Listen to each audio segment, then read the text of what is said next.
मीरपुर नाम के शहर में तेजस अपनी पत्नी नीरू के साथ रहता था। पति पत्नी दोनों ही नौकरी करते थे।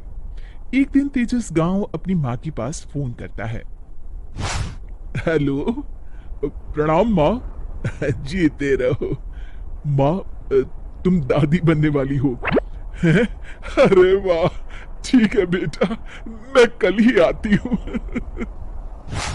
जब माँ जी शहर पहुंची तो बेटी बहू ने बहुत अच्छे से स्वागत किया।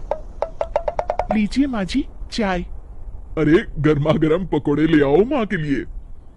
नीरू रसोई में गई और 2 मिनट में ही पकोड़े ले आई। जी, ये लीजिए। बहू, जादू से बनाए हैं क्या? अभी तो रसोई में गई थी। यमी। माँ जी, शीला रसोई में पकोड़े तल रही है, मैं बस लेकर आई। हे भगवान, मेरा धर्म भ्रष्ट कर दिया तूने। अब तो गंगा जल से शुद्धिकरण करना होगा। दूसरे दिन, माँ जी, मैंने नाश्ता बना दिया है, ऑफिस जा रही हूँ। पर अभी तो घर का सारा काम पड़ा है। शीला आती ही होगी, झाड़ू पोछा बर्तन कपड़े वो सब कर लेगी। हमारे जमाने में घर का सारा काम हम ही करते थे। जी माँ जी, आप बहुत होशियार हैं, मैं घर ऑफिस दोनों नहीं संभाल पाती। तो जरूरत क्या है घर से बाहर जाकर चाकरी करने की? वैसे भी घर का काम खुद करने से घर में बरकत आती है, समझी? पर माँ जी। पर वर कुछ नहीं, इस महीने की पगार मिले फिर ऑफिस बंद है। हाँ।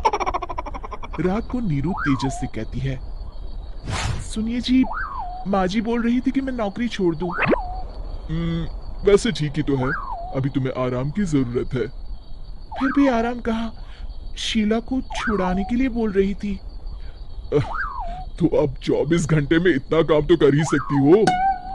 पर जॉब पसंद है मुझे, घर पर मन नहीं लगेगा। अगले दिन जब दोनों ऑफिस के लिए निकल रहे थे, मेरी तो कोई कीमत ही नहीं है इस घर में। माँ जी, आजकल महंगाई बहुत है, रहन सहन भी बदल गया है, दोनों नौकरी करते हैं तभी ठीक रहता है। अच्छा, तू कहना क्या चाहती है? मेरा बेटा तुझे बिठा के खिला नहीं सकता? तू ही इस घर का खर्च चला रही है, हैं? नहीं माँ जी, मेरा वो मतलब नहीं था।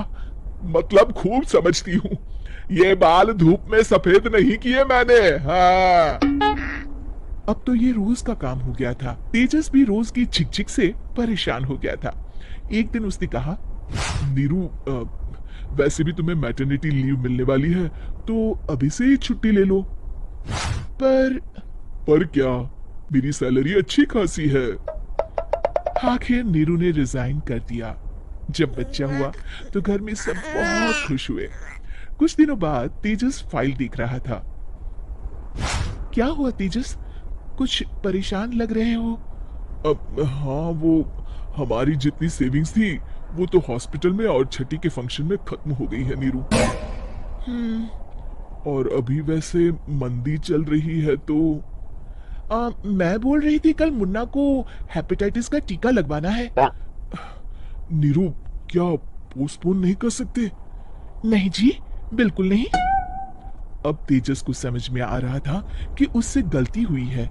पैसों की कमी का असर घर के माहौल पर भी पड़ रहा था। अगले दिन, बेटा, मेरा चश्मा और ये दवाइयां ले आना, पर्चा देते हुए माँ जी ने कहा। जी। तेजस, मुन्ना के लिए दूध का डिब्बा और डायपर भी ले आना, और ये किराने के सामान की लिस्ट है, इसे भी लाना है। तेजस गुस्से में लिस्ट मरोड़ कर फेंकता है और चिल्लाता है, पैसे क्या पेड़ पर उगते हैं? ये ले आना, वो ले आना। अरे, पर ये जरूरत का सामान ही है। वो गुस्से में बिना कुछ कहे ऑफिस चला गया। अरे अरे, लंच तो ले जाइए। नीरू दौड़कर डिब्बा पकड़ाती है। एक दिन खाना खाने के बाद, नीरू, अब तो मुन्ना कुछ बड़ा हो गया, तो अब तुम वापस ज्वाइन कर लो ना जॉब। पर इस रिसेशन में जॉब मिलना बहुत मुश्किल है। ट्राई तो करो। फिर मुन्ना? माँ जी है ना, और एक फुल टाइम मेड भी लगा लेंगे।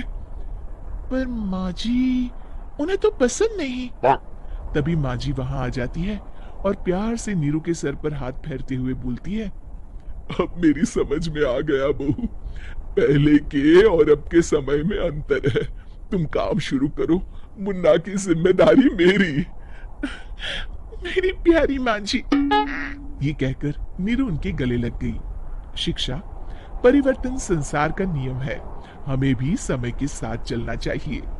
उम्मीद है कि आपको हमारी ये कहानी पसंद आई होगी। कृपया हमारे चैनल को सब्सक्राइब करें और सभी अपडेट्स के लिए बेल आइकन जरूर क्लिक करें। और हाँ, वीडियो लाइक और शेयर करना मत भूलिएगा।